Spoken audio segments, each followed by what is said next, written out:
1948, el espectacular choque de un ovni. Estamos en 1948 y de repente un cilindro aparece sobre la base más sensible de Rusia. Es incuestionable que Joe Stalin estaba interesado en los choques de platillos volantes, en la tecnología alienígena. No creo en nada. En este caso, sé que los ovnis visitaron Kapustin Yar. Kapustin Yar estaba en lo alto de la lista de instalaciones que Estados Unidos estaba controlando en Rusia. Vamos a atravesar la alambrada de Kapustin Yar para desvelar por primera vez las historias detalladas, clasificadas y documentadas del choque de aquel ovni. ¿Acaso la investigación que siguió a este hecho contribuyó a que los soviéticos ganaran la carrera espacial? Estoy seguro de que los rusos han hecho lo indecible por invertir la ingeniería a cualquier cosa que encontraran, tanto si provenía de Estados Unidos, de Alemania o del exterior. Empezaremos viendo estas imágenes de reconocimiento insólitas procedentes de esta base secreta. Es la primera vez que se hace pública una imagen de esta calidad de Kapustin Yar. Y nos meteremos bajo tierra para tener una visión exclusiva del Centro de Investigación OVNI de Kapustin Yar. Enterraron las instalaciones más secretas dentro de la base, que era secreta incluso para la propia base. El hecho que tuvo lugar en Kapustin Yar en 1948 continúa siendo un enigma de la era soviética. Un acontecimiento decisivo que los investigadores de OVNI siguen llamando el Roswell ruso.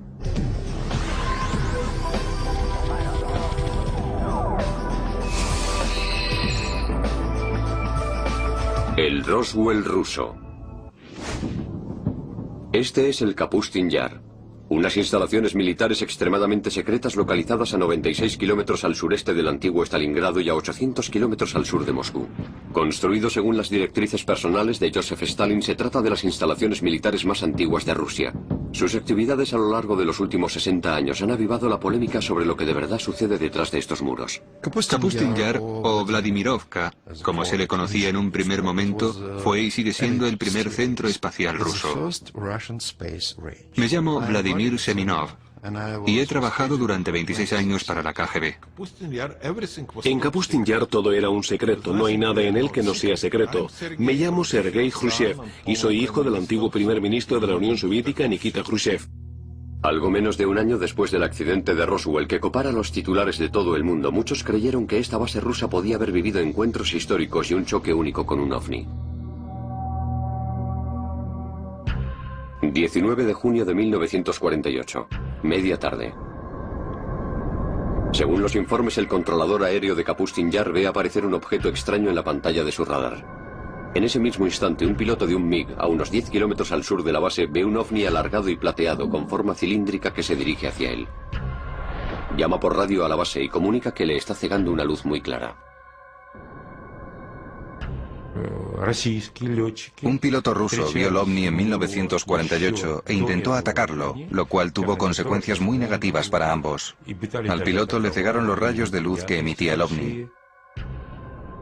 Se cree que, siguiendo órdenes directas del comandante en jefe de la Fuerza Aérea Soviética, Zigarev, el piloto persiguió al ovni durante unos 3 minutos antes de lanzar un misil que consiguió finalmente abatir al objeto.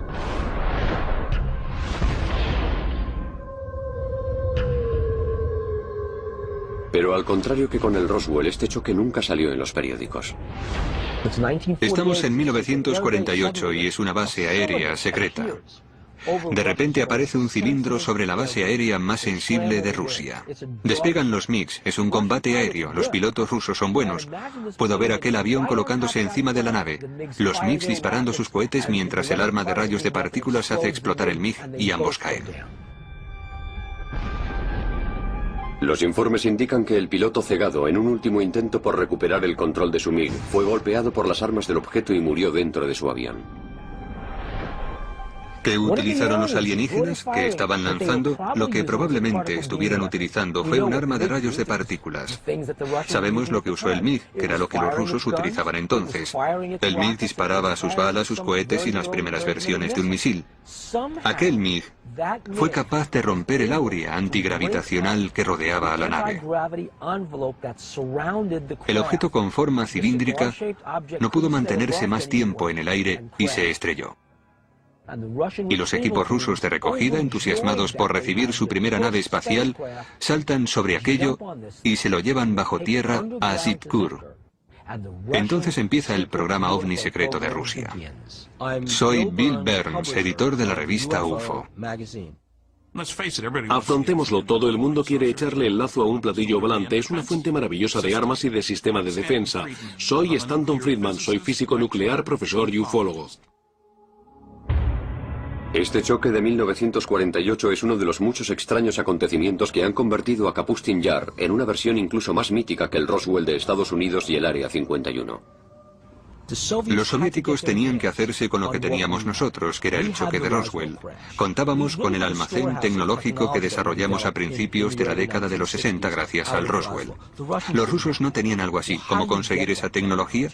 No viene caída del cielo. Hay que buscarla. Y los rusos la buscaron embarcándose en misiones suicidas. Cualquier cosa que pudieran hacer sus pilotos de MiG para abatir una nave extraterrestre, valía. Desde el momento de su construcción a principios de 1940, Kapustin Yar ha estado envuelto en el secretismo. Es un lugar en el que se dice que enviaban a los investigadores más importantes de la Unión Soviética y a los especialistas científicos y militares para desarrollar tecnología de alta gama para la Guerra Fría y armamento. Lo sé todo porque pasé meses y años en Kapustin Yar trabajando allí, probando nuestros misiles de crucero, diseñados para que los submarinos soviéticos hundieran los portaaviones estadounidenses. Kapustin Yar era uno de los pocos lugares en una lista de instalaciones de la que la inteligencia de Estados Unidos quería obtener imágenes. Allí se hacen principalmente tres cosas: prueba misiles tierra-aire, prueba misiles balísticos tierra-tierra y prueba de misiles de lanzamiento o misiles crucero. Allí realizan estas tres pruebas, muy interesante para la inteligencia de Estados Unidos. De hecho, el edificio de la base era tan secreto que cuando el ejército soviético se inquietó al pensar que una ciudad estaba demasiado cerca, sus residentes fueron evacuados y la ciudad fue simplemente eliminada. El nombre de la ciudad: Sitkur. Sitkur era una pequeña ciudad a pocos kilómetros del complejo de pruebas de Kapustin Yar. Probablemente lo que sucedió es que los rusos decidieron que, como la gente veía las pruebas que se estaban realizando, lo mejor era cerrar aquella ciudad. Numerosos investigadores creen que el nombre de Sitkur fue consecuentemente asignado al Centro de Investigación Subterráneo de Alta Gama sobre OVNIs bajo Kapustin Yar. Existe la idea de que en Sitkur y en Kapustin Yar hay una zona de almacenamiento de ovnis estrellados, de cadáveres de los visitantes y de miembros de las tripulaciones. Sitkur es de alguna forma lo que Área 51 es para Nellis AFB en el lago Groom de Nevada. Los distintos países tienen distintos lugares en los que desarrollan su tecnología de ovnis, y lo que hacen es intentar descomponerla, ver su composición e intentar invertir la ingeniería. Pero mucho antes del accidente de 1948, la zona alrededor de Kapustin Yar y el cielo sobre Rusia han sido testigos de otros extraños encuentros bien documentados con ovnis. Algunos de ellos se remontan a un tiempo anterior a lo que conocemos como Rusia. Rusia ocupa un territorio inmenso. Se han divisado ovnis sobre estos territorios al menos durante miles de años. Me llamo Paul Stonehill y soy coautor del libro UFO USSR. Uno de los ovnis más famosos fue avistado en 1950 después de Cristo por un viajero internacional de entonces, Ivan Fadlan. Él y sus compañeros de viaje observaron objetos extraños en el cielo que los asustaron enormemente. Pero los lugareños se mofaron de ellos y les dijeron: los vemos muy a menudo. Batallas aéreas, objetos que se ensalzaban en luchas, extrañas naves, algo similar a la escena de la Guerra de las Galaxias del cine. Increíble. Cuenta la leyenda que las espectaculares batallas aéreas libradas en el cielo dieron fuerza y valor a los guerreros árabes para derrotar a sus enemigos durante los siguientes días de lucha. En el siglo XVII, Rusia experimentó una consecución de avistamientos ovnis. Quienes los vieron describieron aquellos objetos como bolas de fuego con forma de cometas. Quizá el más famoso fuera el hecho de Rob Ócero, cuando un disco de dimensiones desproporcionadas, un potente, llegó a la zona de un lago en el norte de Rusia. Un testigo ocular declaró lo siguiente: Hoy, a día 15 de agosto del año 1963, se oyó un choque estruendoso desde el cielo. Cerca del mediodía descendió sobre Robosero una gran bola de fuego de un cielo totalmente despejado. Frente al fuego se proyectaron dos potentes haces de luz. Se desplazó de sur a oeste y desapareció cuando estaba aproximadamente a 500 metros, pero entonces reapareció y permaneció sobre Robosero durante 1 hora y media, llenando a todos los que lo habían visto con un gran pavor. Este relato documentado incluye a pescadores que sufrieron heridas por el lago ardiente y a peces luminiscentes que lanzaban sobre tierra firme para huir de la creciente bola de fuego. Historias como la vista sobre Robocero eran habituales en la Rusia prerrevolucionaria y fuera de Rusia en Europa. Cuando hablamos en concreto de avistamientos en el territorio de la Unión Soviética, los porcentajes son muy altos, y más del 50% de estos avistamientos de ovnis serían una especie de potente ovni con forma esférica. Otro extraordinario avistamiento tuvo lugar sobre Moscú en 1892. Un testigo ocular lo relataría el 17 de marzo de 1892 en la edición del diario ruso Svet. El pilar de la luz estaba dirigido directamente hacia la Tierra, formando un haz cónico de rayos del color de las llamas. El brillo era considerable y a veces era comparable con la luminosidad de una farola de una calle. El punto desde el que se originaban los rayos no se movió durante todo el tiempo, y los rayos fueron visibles durante 20 o 25 minutos. A pesar de que se han avistado enormes bolas de fuego sobre Rusia durante siglos, no ha habido ningún acontecimiento más sobrecogedor que el que arrasó el bosque siberiano de Tunguska en 1908. Por supuesto, fue una de las teorías que afirma que no era un cometa ni un meteorito, que en realidad era una nave espacial.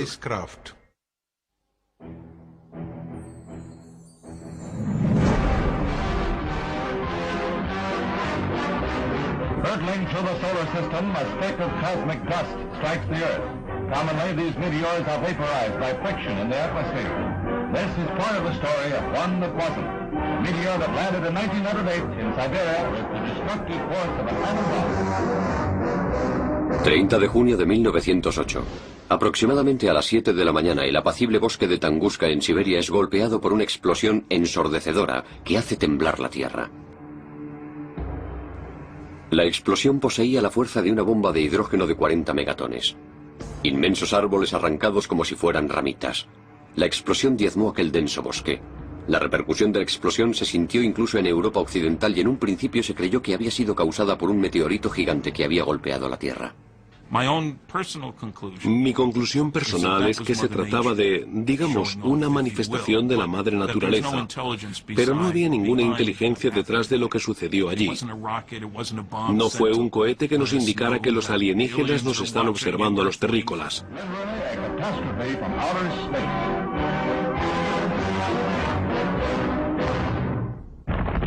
No obstante, los investigadores de ovnis afirman que aquella devastadora explosión había sido el resultado de un meteorito. ¿Por qué no se encontró ningún cráter en Tunguska o en sus proximidades? Esto es algo que hoy en día los científicos no pueden explicar. Fue, digamos, una explosión, a pesar de que algunos lo llaman implosión. Varios kilómetros del bosque Tiga resultaron devastados. El acontecimiento en sí ocasionó cambios en el campo magnético de nuestro planeta. Los académicos opinan que lo que sucedió en Tunguska fue simplemente un meteorito, pero hay muchos datos que apuntan en la dirección contraria, que se trató de un vuelo racional dirigido. Aquel objeto realizó un giro, algo que un objeto natural o un meteorito no habrían podido realizar. ¿Qué pudo haber ocasionado tal grado de devastación sin dejar un cráter? Los investigadores actuales de ovnis no han sido los primeros en sospechar que lo que sucedió en Tunguska fue obra de algo distinto a un meteorito. Los informes sugieren que Stalin consideró que la explosión de Tunguska fue el resultado de un ovni que había lanzado algún tipo de arma experimental. Stalin estaba interesado en la información recogida para determinar si los ovnis eran una amenaza inmediata a la seguridad soviética. Por esa razón utilizó a algunos de sus mejores científicos para obtener una evaluación. Científicos como Korolev estudiaron la composición de los ovnis. Sergei Korolev, uno de los científicos más reputados de la Unión Soviética, se convertiría en el padre del programa espacial ruso y en el hombre responsable del Sputnik. Junto con Stalin se propuso resolver el misterio de Tunguska. Aquellas investigaciones lo impulsaron a financiar la expedición al lugar en el que se había producido el acontecimiento de Tunguska. Sergei Korolev invirtió dinero propio en enviar en helicóptero una expedición a la zona de Tunguska. Korolev y Stalin nunca se conocieron. Algunos investigadores intentaron demostrar que Korolev sí se había reunido con Stalin, pero no encontraron ninguna prueba. Stalin imaginaba que podía haber sido en verdad una nave espacial. Quería encontrar los fragmentos de aquella nave, recomponerlos y recrear el objeto con objetivos militares. Inicialmente, Korolev encontró que muchas de las cicatrices físicas producidas en Tunguska seguían visibles. Pero el descubrimiento más sorprendente apareció en forma de fragmentos metálicos radiactivos encontrados en el lugar de los hechos, restos poco habituales de un asteroide o de un meteorito. Si se sigue la trayectoria de vuelo del objeto de Tunguska y se va más allá del lugar del choque, se llega a una zona que los ufólogos rusos llaman el cementerio del demonio. Se trata de una zona de 300 metros cuadrados en la que no crece ni una planta y en la que mueren todos los animales. Una zona que además tiene unos niveles de radioactividad más altos de lo normal.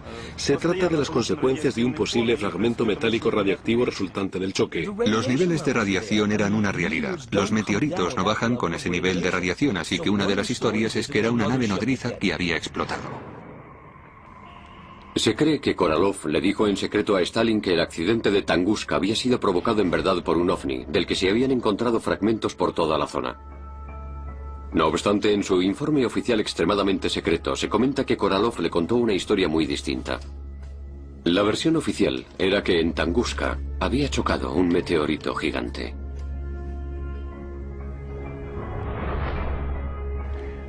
Es decir, que si la información es útil para la burocracia, perfecto. Si no, no existe.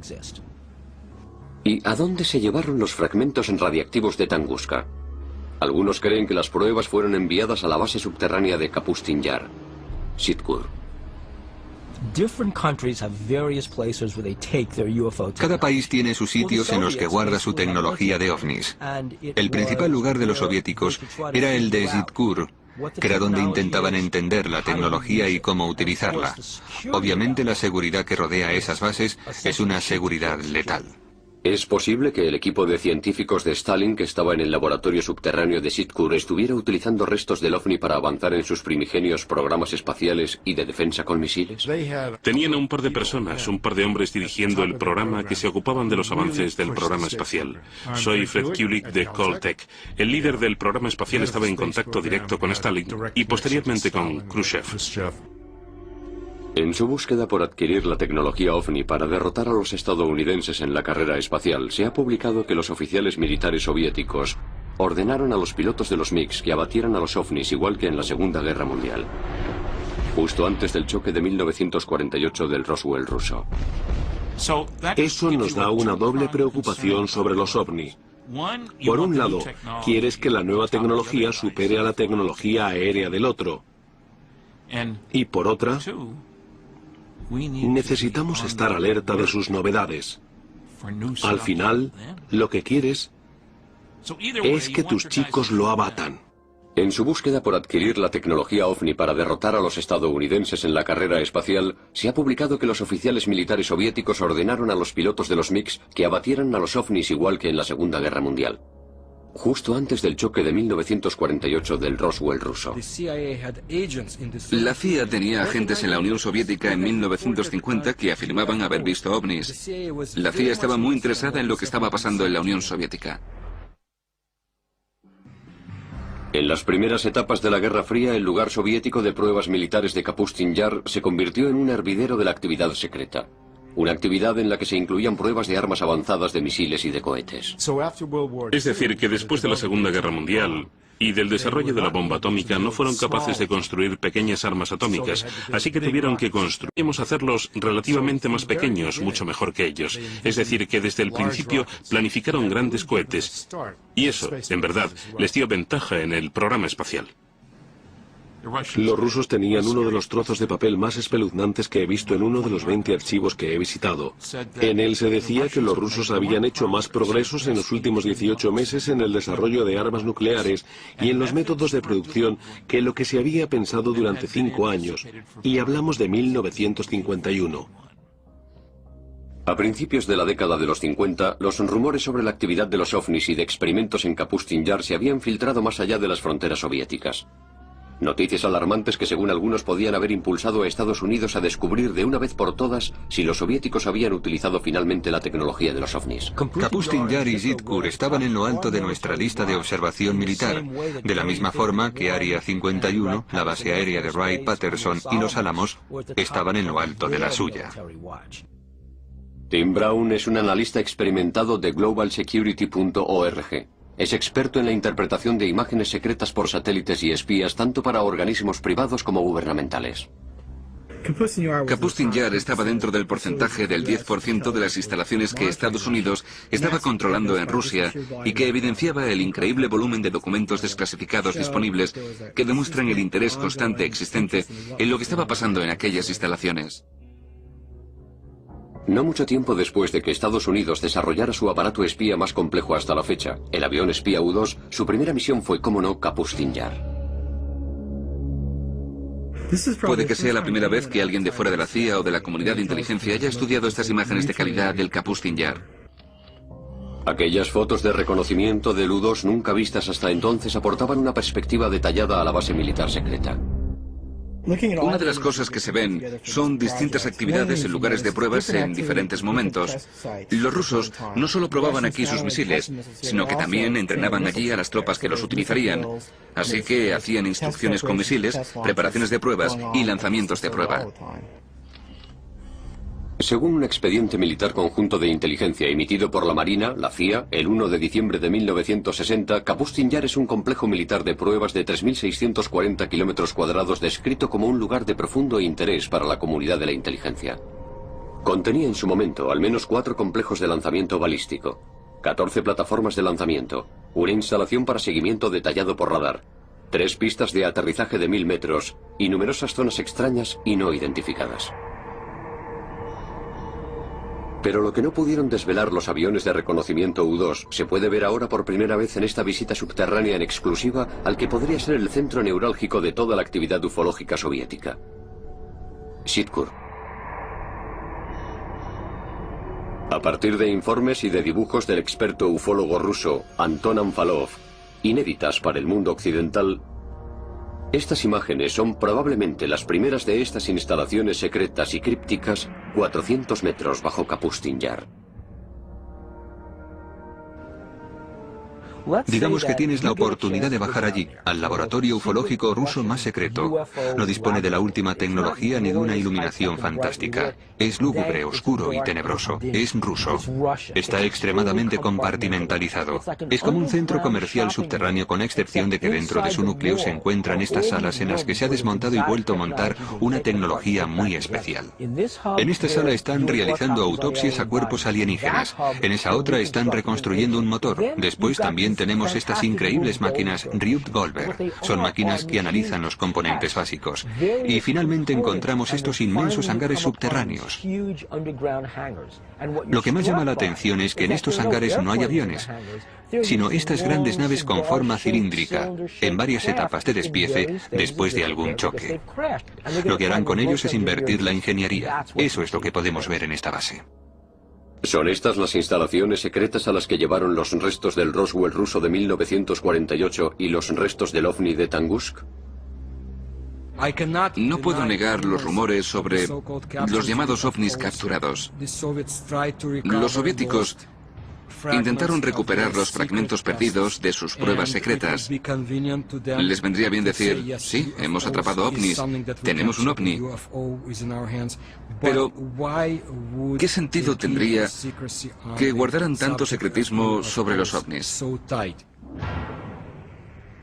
¿Es posible que estas instalaciones experimentales escondidas tan celosamente estuvieran especializadas en la ingeniería inversa con el objetivo de acabar con Estados Unidos? Si Kapustin Yar es donde se está realizando un trabajo tan avanzado de cohetes, naves, armamento, armas por láser y otros elementos de ese tipo, donde es impredecible la alta seguridad y un buen entorno para los científicos y para instalaciones computerizadas, uno tiende a pensar que allí es donde están llevando a cabo sus investigaciones avanzadas sobre ovnis. No ovnis 101 o 404, eso es algo natural. Y por supuesto tendrías bases subterráneas, protección contra naves intrusas y estarías atento a los aviones U-2. Otro dato misterioso de Kapustin Yar es que hay muchas figuras extrañas en el terreno. ¿Es posible que Stalin y Korolev hubiesen dispuesto estratégicamente aquellas figuras para atraer ovnis a la base? Algunos investigadores creen que los rusos podrían haber tomado prestada esa idea de las antiguas civilizaciones. Se dice que las pirámides habían sido construidas con formas geométricas y con diseños destinados a atraer a los habitantes de otros mundos. Si observamos Kapustin Yar desde el aire, hay muchas instalaciones y demarcaciones, formas que para un ojo no experto parecerían formas de otro planeta. Puede que se parezcan a algo visto en las culturas de Sudamérica, o en la cultura maya, o a círculos de cultivo. Entre los choques documentados de ovnis y la investigación ultrasecreta, ¿cómo alardearon los soviéticos de sus avances en Kapustin Yar? Now there was a new date for Russian youngsters to remember. October 4, 1957, when Sputnik, the first Earth satellite, was launched. 4 de octubre de 1957. El programa espacial de la Unión Soviética lanza con éxito a orbitar el primer satélite artificial del mundo. In the history of the Earth, no other event had captured the imagination of so many people as this first step into space. 4 años más tarde, Rusia vuelve a derrotar a los estadounidenses lanzando al espacio a Yuri Gagarin, el primer vuelo en órbita a la Tierra dirigido por personas. 2 hitos que colocaron a la Unión Soviética en posición destacada dentro de la tan competitiva carrera espacial. Somos los primeros. En todos los pasos que se sucedieron después durante casi 10 años, los soviéticos fueron por delante de Estados Unidos. El primer hombre al espacio, la primera mujer al espacio, el primer paseo por el espacio, la primera cita espacial, el primer acoplamiento espacial, etc., hasta 1981, cuando se envió la lanzadera. Estoy seguro de que los rusos han hecho lo indecible por invertir la tecnología a cualquier cosa que encontraran, tanto si provenía de Estados Unidos, de Alemania o del exterior. La autoridad rusa más importante en ovnis es un hombre tan legendario y tan popular en todo el país que es conocido por su apellido: Ashasha. En este punto, donde aterrizó el ovni, un equipo estadounidense hace la primera filmación.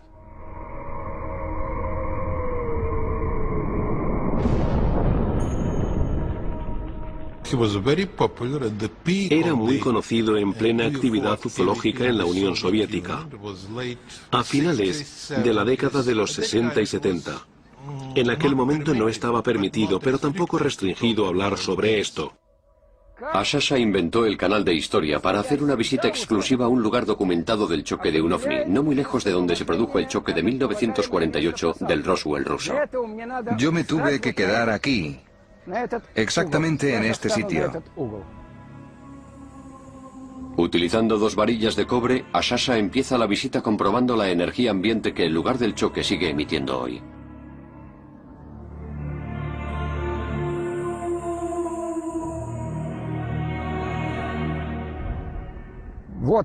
Ahí está, una señal negativa. Es ahí.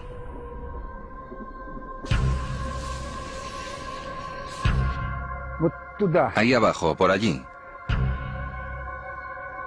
Aquí, en este punto, se produjo el aterrizaje de un platillo volante. Primero lo cruzó directamente y después perpendicularmente, después por las diagonales. Aquí es donde empiezan los límites. Ahora hacia el centro. En este centro vemos una gran cantidad de hierbas compactas. Y lo más importante es que, mira, una señal positiva. Ahora nos acercamos al límite. Ahora están neutras. Aquí está la otra parte del límite. Desde aquí hasta allí. Ahora me alejo del centro, hacia el otro lado. Ashasha está recorriendo el perímetro de 30 por 6 metros de un ovni con forma cilíndrica que se sabe que se estrelló aquí en 1961. Retrocedemos de nuevo. Volvemos a ver la señal positiva, una señal muy fuerte. ¿Ves cómo varía? Es positiva con mucha fuerza. Ahora retrocedemos, negativa, mira. Aquí está el límite. Allí tenemos un punto, allí tenemos otro. Un tercero y un cuarto.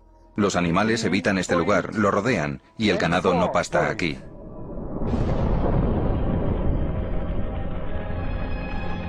Sí, hay una energía desconocida que, como demuestra la experiencia, afecta a la gente de forma negativa. Te cambia el pulso.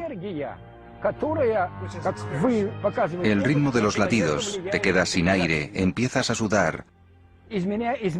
No te aconsejo que te quedes aquí más tiempo, pero ya ha sido perjudicial. Venga, vámonos de aquí, a un sitio normal, donde ninguna fuerza desconocida nos influya y actúe sobre nosotros.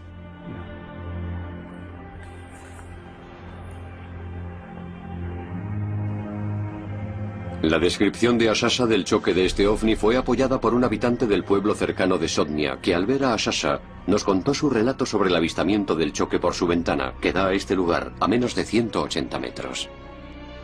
Примерно часа 4-5 вечера, вторая половина дня. Eran las 4 o las 5 de la mañana, muy tarde, y de repente mi madre gritó. Dijo, mira eso. Había una especie de bola, una esfera volando. Después dijo, seguro que es un platillo volante. Era una esfera roja, grande y enérgica. La esfera sobrevoló las vías del tren y descendió hasta el valle del río Skutnia. Allí abajo, más allá del río. Los expertos como Ashasha creen que los hechos ufológicos como este choque o el choque en 1948 del Roswell ruso hicieron que se abriera una caja de Pandora sobre el Kapustin Yar, lo que desembocó en lo que algunos llamaron una guerra en los cielos de Rusia. Los pilotos solían recibir órdenes desde tierra para que defendieran el espacio aéreo y para que abatieran a los ovnis. Otras veces el ovni era quien empezaba terribles ataques. Lo que más me intriga acerca de los rusos son las supuestas luchas aéreas entre ovnis. He leído testimonios al respecto. Algunos luchaban en el aire. Quizá la prueba más irrefutable de los choques entre MiG soviéticos y ovnis sobre Kapustin Yar procede de primera mano de la piloto de pruebas más famosa, Marina Popovich. Una heroína nacional, una cosmonauta. Quizá la Chuck Yeager de Rusia. Marina afirma haber presenciado verdaderos enfrentamientos entre pilotos soviéticos y ovnis. En 1964 se produjo un choque durante una misión aérea de entrenamiento soviético. Alexander Kapagan era el comandante de un escuadrón y el instructor de pilotos en una de las escuelas de vuelo. Un día estaba volando con un cadete y fueron atacados por un ovni y cayeron haciendo una espiral. En otra expedición secreta en febrero de 1980, la coronel Popovich se enfrenta a múltiples objetos no identificados en los cielos de Rusia. Vi 3 bolas de fuego, 3 luces increíbles formando un triángulo. Las vi pasar rápidamente.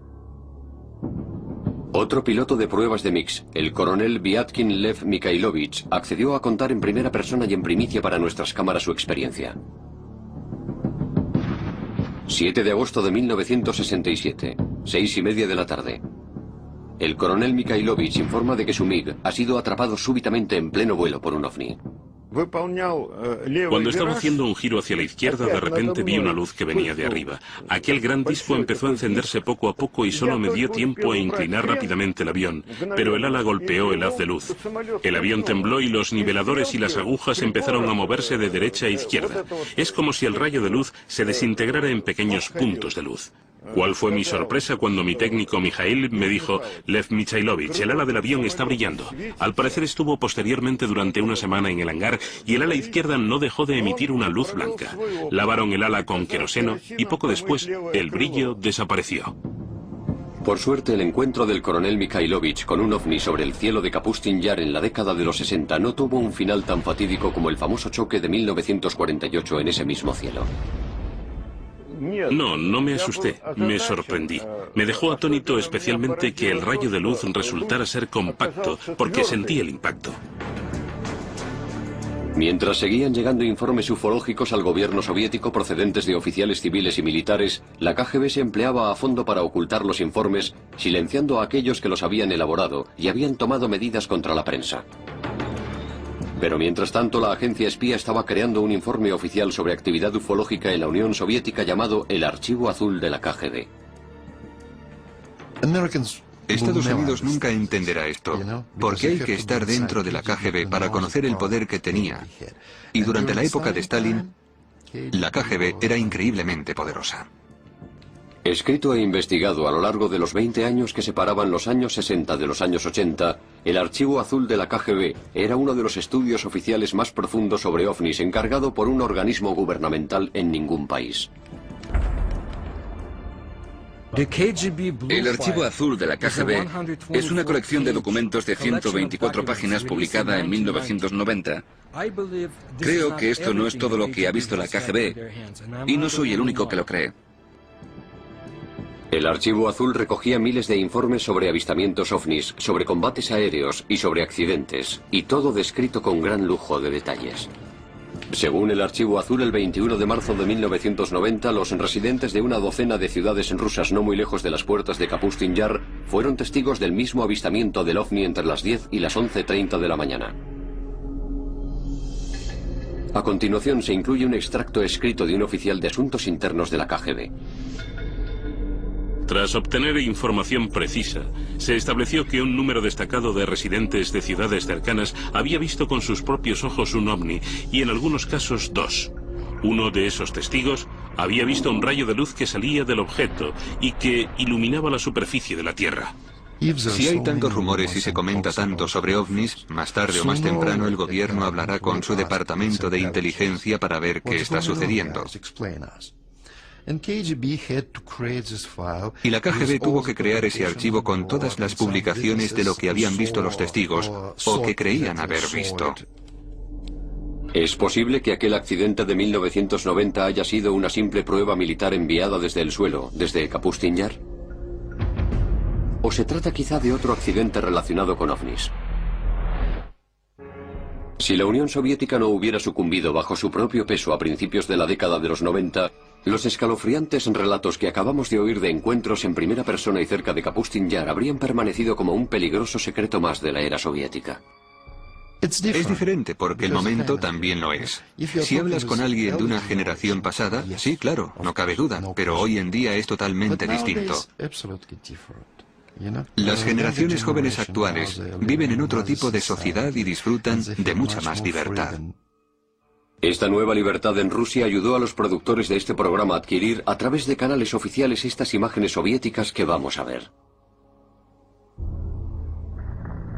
A lo largo de las décadas de los 50 y de los 60, el ejército soviético experimentó una serie de lanzamientos de cohetes fallidos y de pruebas de misiles fallidas que llevaron a un desastre tras otro en la base. ¿Eran simplemente accidentes o represalias de los ovnis? He oído una historia que es posible, y no suelo hablar de leyendas. Los alienígenas hicieron explotar 4 vehículos de lanzamiento soviéticos porque no dejaron de intentar abatir platillos volantes.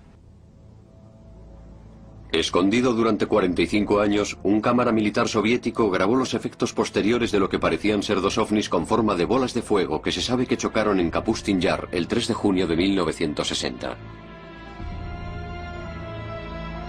Por lo que podemos determinar, es la primera vez que alguien que no pertenece al ejército soviético o a la KGB ve estas imágenes.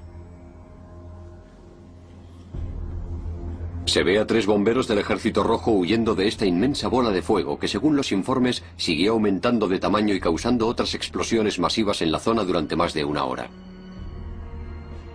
Se cree que una de las plataformas de lanzamiento, mientras que otro alcanzó un depósito de combustible de un cohete. Todos los objetivos estaban a pocos metros de las instalaciones de investigación subterráneas para ovnis de Sitkur. Los restos carbonizados de los 2 ovnis que habían sido vistos aquí fueron enviados rápidamente a la base de Sitkur. Imaginemos la Tierra como una colonia subdesarrollada. Y al igual que Estados Unidos y la Unión Soviética libraron guerras políticas cruzando mares, imaginemos que los alienígenas quieren nuestros recursos y que están luchando por la Tierra igual que Estados Unidos y la Unión Soviética se pelearon por otros territorios después de la Segunda Guerra Mundial. ¿Cómo es posible que todos aquellos acontecimientos tan sorprendentes hayan quedado a la sombra de la opinión pública durante tantos años? En la época anterior e inmediatamente posterior a Stalin, todo estaba restringido, por lo que no se permitía hablar de esto. En la época de Stalin, simplemente te mandaban a la cárcel. ¿Es posible atribuir todos estos relatos sobre ovnis y el rastro desvelado de pruebas de ovnis a una explicación lógica? ¿O puede que estos extraños acontecimientos pasen de verdad en Rusia? Una corresponsal de uno de los periódicos estadounidenses de mayor tirada dice que sí. En mayo de 2005 llegaron unos informes a la oficina de Moscú en Los Angeles Times, según los cuales un lago a unas 3 horas de Moscú había simplemente desaparecido. Fuimos allí porque oímos que había desaparecido y pensé, esta historia no me la creo. Kim Murphy visitó la zona días más tarde. Su relato fue publicado en la página frontal del periódico el 27 de mayo de 2005. Llegamos allí y vimos aquel inmenso agujero vacío en el suelo. Los únicos testigos oculares que vieron lo que había pasado describieron que habían ido al lago y que empezó un remolino de agua, algo parecido al agua que se va por un lavabo haciendo círculos con fuerza, y que así, poco a poco, desapareció. Desde lagos que desaparecen a bolas de fuego en el cielo, pasando por ataques documentados de ovnis con forma cilíndrica, Rusia sigue siendo una tierra de increíbles misterios. A día de hoy todavía continúan los trabajos de investigación en Kapustin Yar y en Sitkur, y la base sigue siendo un potente centro neurálgico para la actividad ufológica. Según uno de los investigadores, en 1989 se produjo un accidente en Kapustin Yar, y más recientemente, los restos de un choque en Polonia en 1997 se trasladaron a Kapustin Yar para ser analizados. Algunos de los movimientos políticos recientemente realizados por el presidente Vladimir Putin han hecho que desde Occidente algunos acusen a este gobierno de cerrar el telón de acero una vez más en la vibrante Rusia actual. Día tras día la gente se cuestiona y se preocupa, pensando si la Rusia de Putin es una Rusia mucho más autoritaria que la de Yeltsin. Saben que la información sobre ovnis no está tan disponible en Rusia con la misma facilidad que antes. En una sociedad abierta se pierde la capacidad de controlar los secretos. Putin salió de la KGB. Está viendo cómo mucha información valiosa y una tecnología valiosa están pasando a fuentes privadas. La Unión Soviética está cerrando puertas, está cerrando muchas zonas, pero también cerrando el tema de los ovnis. Puede que se tarde mucho hasta que se cierre el telón sobre los laboratorios subterráneos ocultos y las guaridas de esta legendaria Área 51 de Rusia. Solo hemos empezado a escarbar la superficie de los sorprendentes misterios del Roswell de Rusia. Las peticiones extraordinarias requieren pruebas extraordinarias. Ver para creer.